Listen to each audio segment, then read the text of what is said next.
Hello, BookTube. It's time for part 9, day 9 of this massive book haul. Got another stack here. I'm trying to split it up into just two last ones, so it'll be nice even 10. We'll see how that goes. But I think I might be able to do it. Here's another film book. Anthony Holden, by Anthony Holden. Dust on it. The Oscars, the secret history of Hollywood's the secret history of Hollywood's Academy Awards. It's quite big, so should be quite interesting. I've had a few other books in the past on the Academy Awards, but not this big. So this is over 600 pages. And, well, there's no sense reading anything. It's just a behind-the-scenes account. It says in this definitive behind-the-scenes account of the Oscars, past and present, Anthony Holden traces the event from its foundation by Louis B. Mayer, which we saw a big biography yesterday, in 1926 to the present day, highlighting the landmarks of the evolution of the 5-minute ceremony into a 6-week jamboree. So this is, well, when it says today, this is 1993, so it'll take me up to everything that I'm interested in at all. I think there's one by what's the host of that does or used to do the TCM films? I think he did a sort of pictorial history, which would be kind of nice to get. Here's that, I might have mentioned it earlier, my autobiography, Charles Chaplin. It's a bit rough, but I haven't had this since I've been in the UK. I've got the David Robinson. I think I was trying to think of that name before, the really good biography, David Robinson. I picked up his early years, which is excerpted from this in a book haul sometime last year, I think it was, from my local bookshop. Usually in Canada, I usually always see the Readers Union, the book club edition of this, but this is the real edition from 1964. Yeah, 1964, the Bodley Head. So I'm really pleased to get this again, even though it's a bit tattered. So it's just, yeah, it's Chaplin's autobiography. Okay.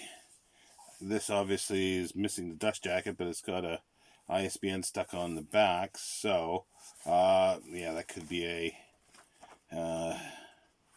review copy.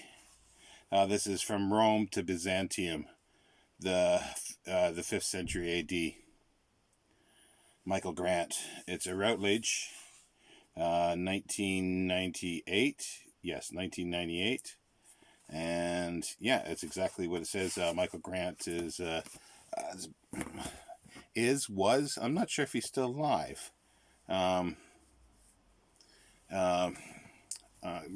Roman scholar, Latin scholar. Let's see. Palladio's villas, life in the Renaissance countryside. Oh, that looks interesting, yeah. Paul Hoberton. Well, that looks quite neat. Sort of forgot about this one. These are some of the last, I think, that I unboxed, and I was sort of quite unwell at that point. I got worse when I came home. First day I think I came home, or the day after, I opened up most of this, and I was feeling bad, but not really bad, and then I went downhill. So, and I don't remember most of this. Anyway, this is John Murray, 1990. I'm not sure if I'm pronouncing this correctly, but Palladio, whose career began as an unassuming mason in the Veneto became perhaps the most influential architect in history.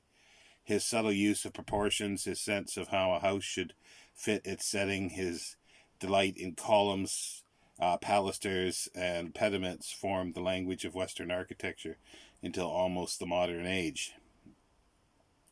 The villas he designed in the countryside around Venice are among the most beautiful houses ever built, but they are not just exercises in pure form. They were intended to express the ideals of reason, humanity, and civilization of Renaissance life, and to provide practical settings from which the sophisticated merchants or gentry from Vicenza and Venice could exercise their privileges as landowners and their responsibilities as farmers, provisioning the cities where they too spent much of their lives. So elegantly did the villas combine the gentlemanly and the useful that their style became the model for both Britain and America for the next 3 centuries. Excuse me. In his beautifully illustrated book, Paul Holberton both explores the special qualities of the villas, thus providing an ideal guide for visitors, and also sets from clearly among the people practicalities and beliefs that gave them life. I'm struggling still to read, and that's taken me, but I would have to reread that again to sort of take it into my brain. I've said the words, but that's about it. So I'm not sure if I said this is John Murray, 1990. There's lots of illustration. Oh, there's floor plans and photographs. This looks like it could be quite interesting.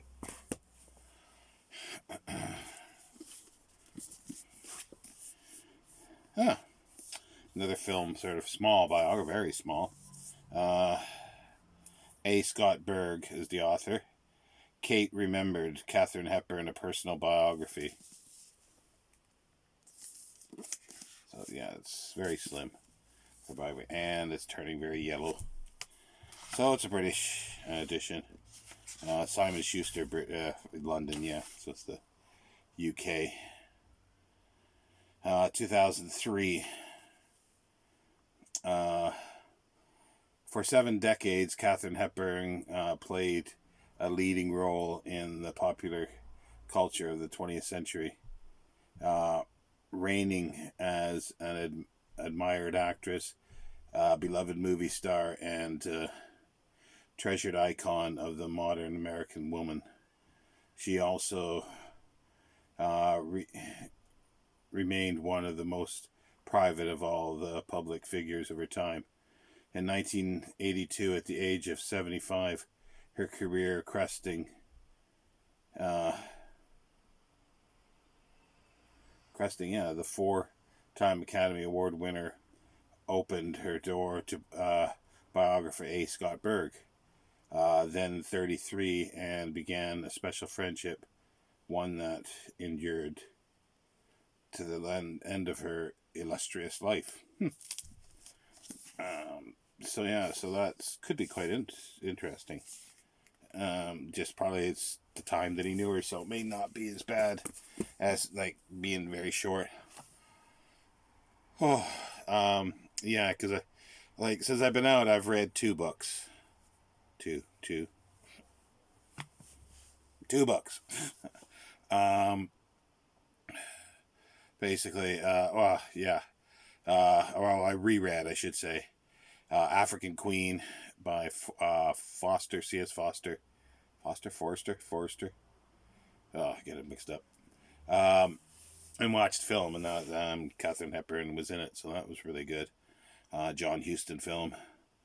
And more recently, I just finished yesterday, On the Beach. These are very simple books, but it took me, it's like learning how to read again almost. But I'm trying to force myself and hoping that it'll clear up this brain fog. And I watched it On the Beach last night. And it's sort of funny because the guy finished up the commentary today. Oh, certain things bug me about commentators on the ones. I like it when they talk about, the background, the production, small actor in the background, something in what they did, all that kind of stuff is good. But when they say, when you see the person walking across a deck, or a,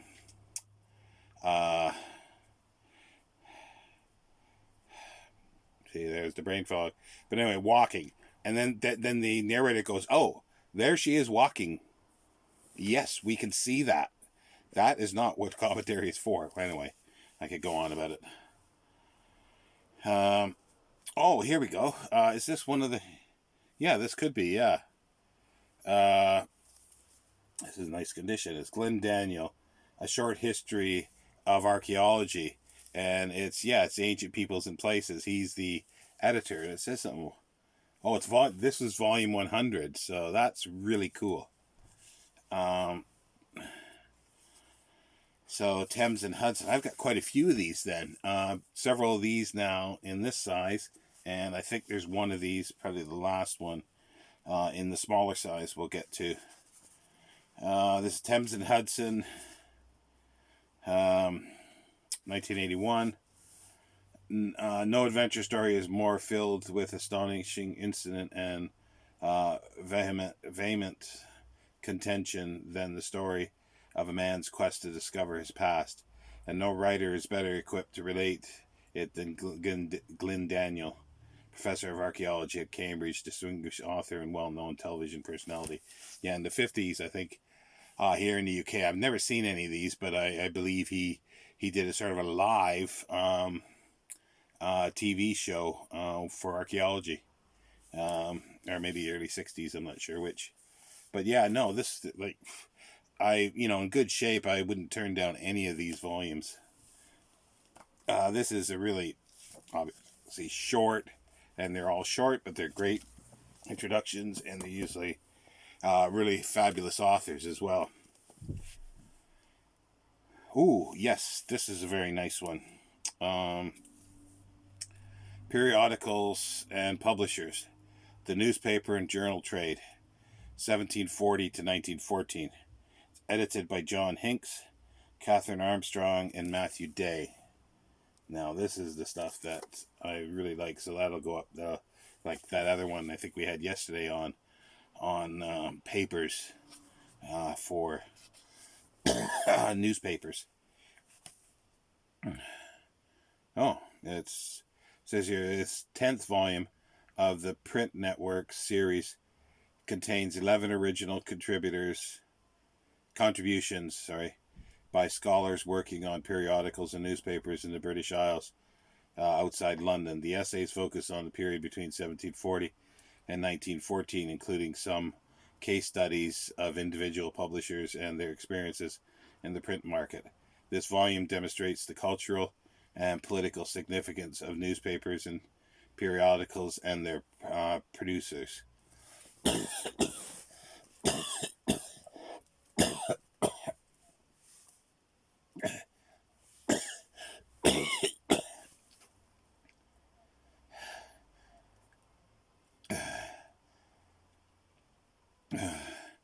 Okay, let's continue.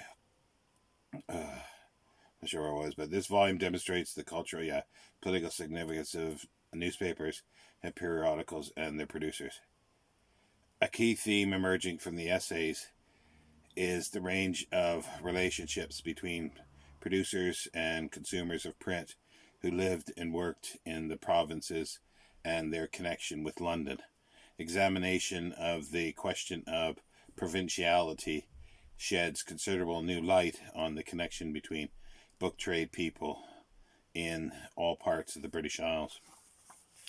Oh, it's an Oak Knoll and British Library publication, 2009. And they got a list of previous titles. I better stop looking at that because I'll probably want them all. Well, anything by Oak Knoll is worth getting. They're a publisher. If you're interested in books or anything like that, they're definitely worth looking at. So I'm really pleased with that.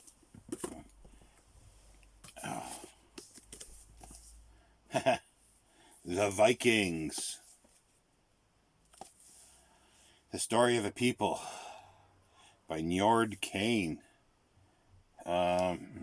This looks like a self-published book. I think it is. Spanger Helm Publishing, United States. It's 2015. That just sort of brings me to just before I did the video, and it might still be going on Voxer. There's the Sagamong that's coming up, so take a look. Keep an eye out for. Soon there will be a video regarding it. I think it's the Njord's saga that's being done, but yeah, don't quote me on that. See the videos. I think there's going to be. I was asked to be one of the hosts, but my brain and everything is just I can't commit to anything at the moment. But there'll be 9, and there'll be many videos going out. So don't miss it. It's something that will be really good. Last year it was fun. This year looks even bigger and better. So every year it's growing. But anyway, this is that just reminded me of the Vikings. The Vikings, the story of a people, definitively tracing the story of the Vikings from early Nordic Stone Age civilizations to the age of Viking expansion by the Norsemen. A span of some 1,000 years are concisely covered in one volume. Yeah. In a thorough study in the evolution of the Norse people. Wow. In 270 pages? I doubt it. Doesn't say who the guy is. Don't know what credentials, so no idea about that one. If anybody does, do let me know. Ooh, here's another A. Scott Berg biography. This must have been used because it's clipped in the corner, and it's got a person's name in it. It's Goldwyn. It's a biography of Samuel Goldwyn. So we got the Louis B. Mayer, and now we got the Goldwyn. It's a little rough, some sunning on the spine. So yeah, so it's been around for a while. Doubtful a review copy. This is Alfred Knopf, 1989.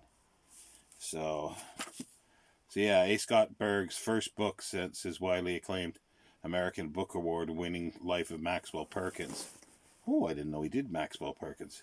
He was the editor at Scribner's. He edited Thomas Wolfe, Hemingway, Marjorie Kinnan Rawlings, possibly, I think, even F. Scott Fitzgerald, and the list goes on and on and on. A big editor for the early part of the 20th century. Anyway, Life of Maxwell received back of jacket. Okay, yeah, so there's blurbs praising Max Perkins' book. Tells the story of a man who's this book here, Goldwyn, tells the story of a man of a man whose name is synonymous with the American movie.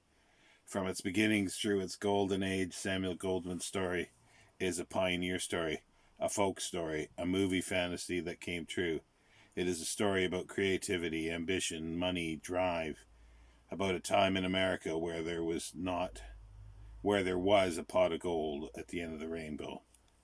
A little bit of a hyperbole there, but somewhat, I guess there's some truth to it. It begins in 1895 as the 16-year-old Samuel Gelfitz crossed Europe on foot, walking hundreds of miles from his native Poland toward his dream America, making his way via Hamburg, London, transatlantic steerage, and the ill-guarded Canadian border at Gloversville, New York. At 19, then called Goldfish, he is a floor sweeper in a glove factory. 3 years later, Gloversville star salesman in 1913. At 34,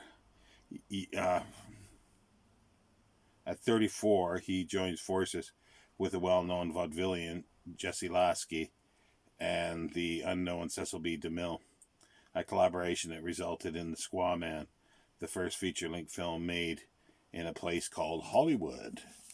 So yeah, so will be good.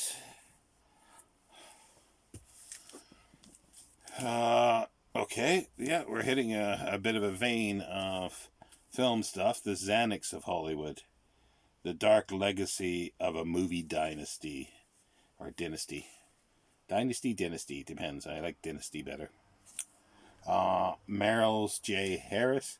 It's a smaller hardcover. Virgin Books. UK edition, obviously, 1990, originally published the year before in 89. And the end papers have the family tree on it. It's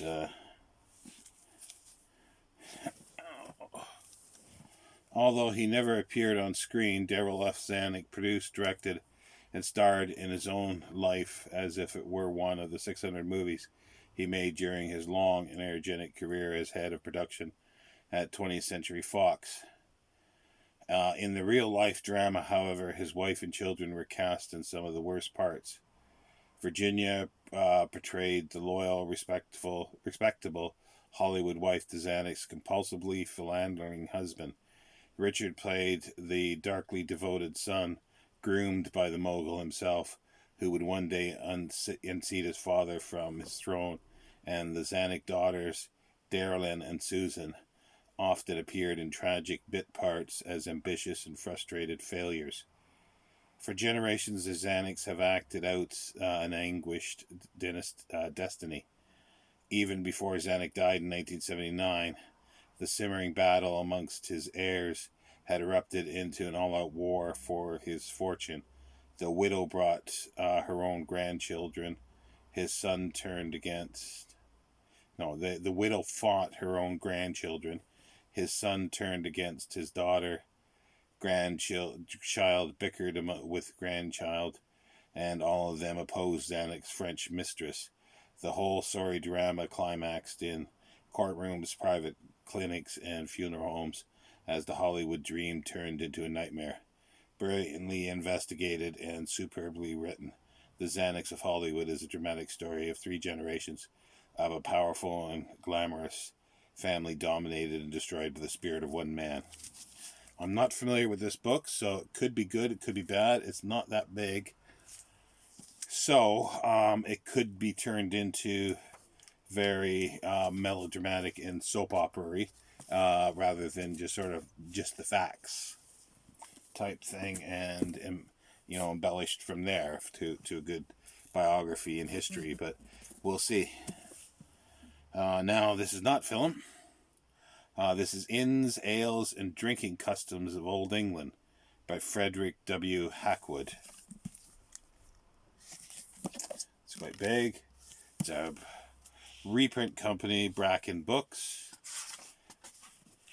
It's well illustrated. I'm going to just put out this edition published 1985. Doesn't say when it was originally published, but it's got a foreword by Paul Jennings. There is nothing which has yet been contrived by man, by which so much happiness is produced as by a good tavern and inn. That's a quotation. It would be difficult indeed to find many who would find it in them to disagree with Dr. Johnson's unequivocal praise for one of England's most famous and characteristic institutions. One of them would certainly not be Frederick W. Hackwood, whose beautifully brewed book is brimful of history, anecdote, quotation, folklore, fact, and fancy about everything from the earliest tabernae of Rome and Britain in and out of the medieval inns and all the way up to the great Victorian public houses and suburban tea gardens, and on the way he tells us all about medieval brewing, the universality of ale, the introduction of ardent spirits, gin fever, and the nastiness of temperance drinks, and the advent of the coffee houses. There are chapters on historic inns, public houses, public house signs, bag of nails, cat and fiddle, pig and tinderbox, sorry, and a sprightly one on drinking songs. So that looks very good. That's right up my alley. Oh, so it must be, if it says up to Victorian, it must be a late 19th century publication originally. Oh, forgot about this one, yeah. I wasn't actually aware of this one. Chaplain of Life. It's a very slim book by Stephen Wiseman, MD.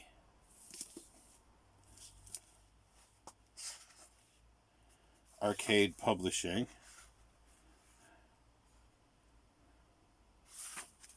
Uh, 2008. Stephen Wiseman. I thought I might be familiar with this book. His Brother's Keeper, a psychobiography of Samuel Taylor Coleridge. I'm sure I've seen that one around. But this is an authoritative new biography of the greatest cinematic comedian of all time. And as I said, it's 2008. I had missed this one, but very pleased to have it, even though it's very slim. Yeah, there's not much more to say to that. It's a biography of Chaplin. It says MD, so he did a psycho thing. Okay, let's see what it says here. For the centenary of Chaplin's birth, he delivered a series of guest lectures. He delivered a series of guest lectures on Chaplin to the School of Cinematic Arts in the University of Southern California. He is on the faculty of the Washington School of Psychiatry, and lives with his wife in Washington, D.C. So is this the... This is probably from... I don't know if it's just the lectures or he strung them together. But yeah.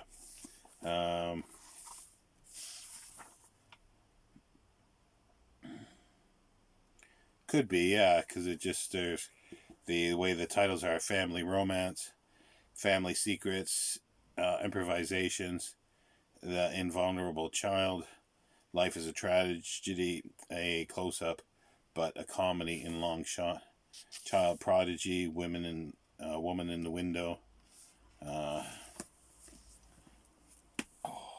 That's actually the title of a film noir with Joan Bennett and Edward G. Robinson, directed by Fritz Lang. Very good film. And Dan Urie.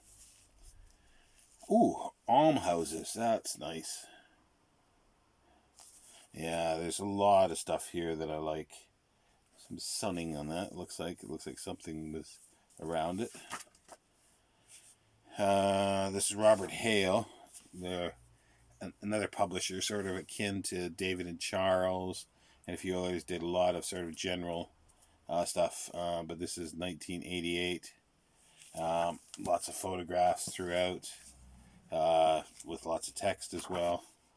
From medieval to modern, Brian Bailey has carefully researched the history and wonderful architecture legacy left by almhouses to present a richly illustrated study.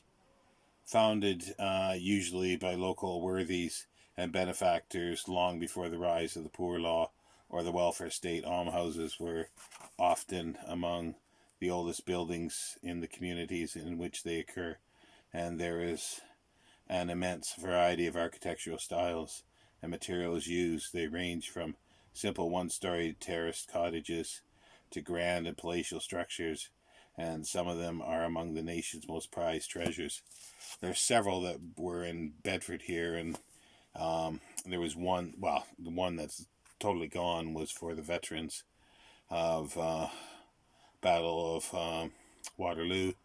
There was another one, sort of another row in town center, and then just outside of the town center, there's still some that are there.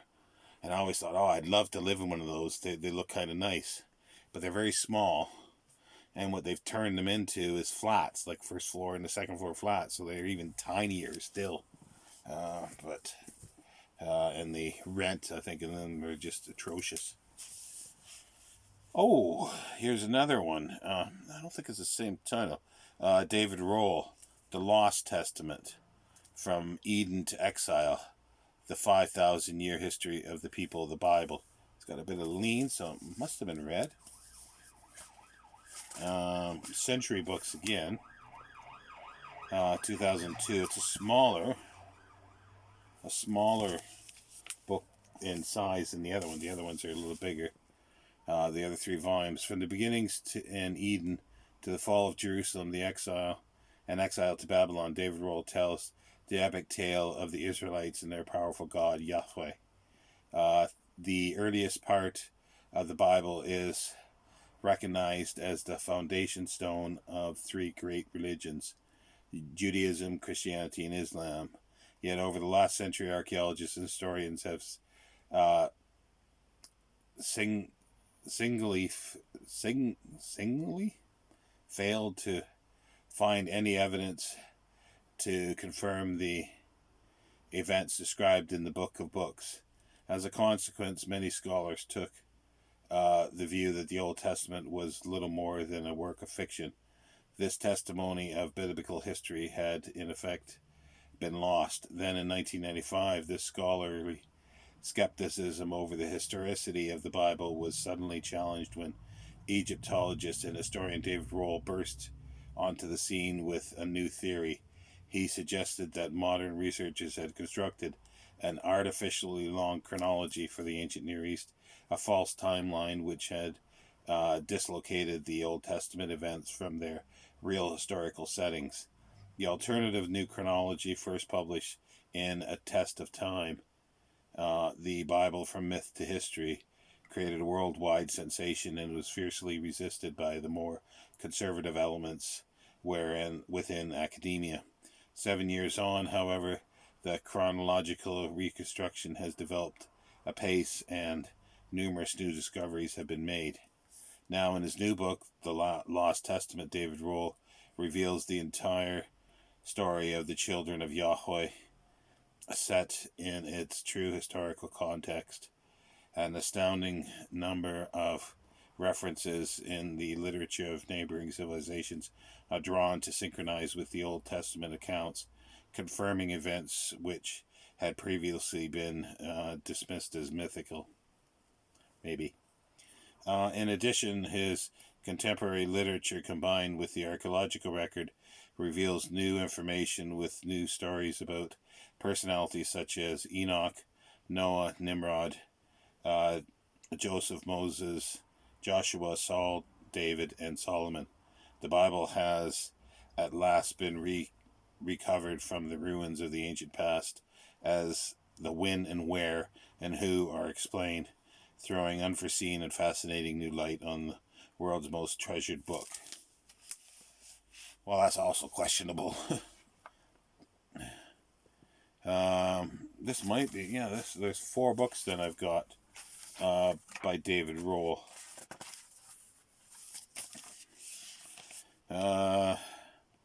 He's got a degree in ancient history and Egyptology, University College London. He was awarded the prestigious W.F. Mamson History Research Scholarship by the University of London. He's currently president of the Institute for the Study of Interdisciplinary Sciences, editor of the Journal of the Ancient Chronology Forum. Well, probably created it himself. So,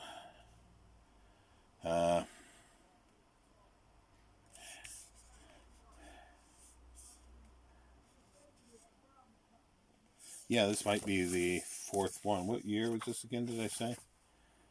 2002, so it's 19 years ago, so he might have something else. We're winding down, and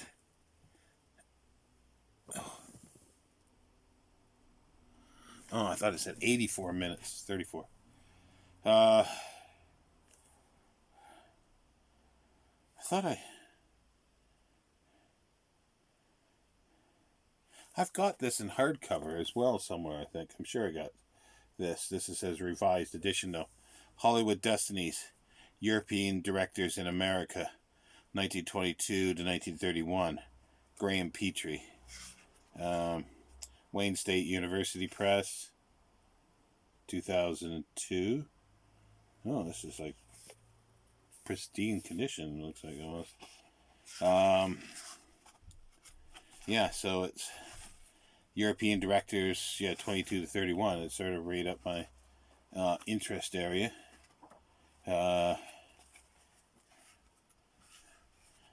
All it's got on the back is blurbs. It's got F.W. Murnau, Seastrom, Marit Stiller, and others. Lubitsch. So we'll talk about all those. So that's nice. I'm very pleased with that. But I'm sure I've got the hardcover of this. I don't know where. Here's the one of the older Ancient Peoples and Places. This is the Egyptians by Cyril Aldridge. Very good book. I like his writing. Obviously out of date now, but it's just enjoyable to read. This is 1961. Thames and Hudson. Pictorial. Oh no, I thought that was the end papers. No, it's just there's lots of... It's well illustrated. It's got a list on the back of the books. So that's the cover. Hopefully one of these will show up for a thumbnail. From the days of the Greek historian Herodotus, ancient Egypt has held a strong fascination for different generations of travelers and other observers from Europe.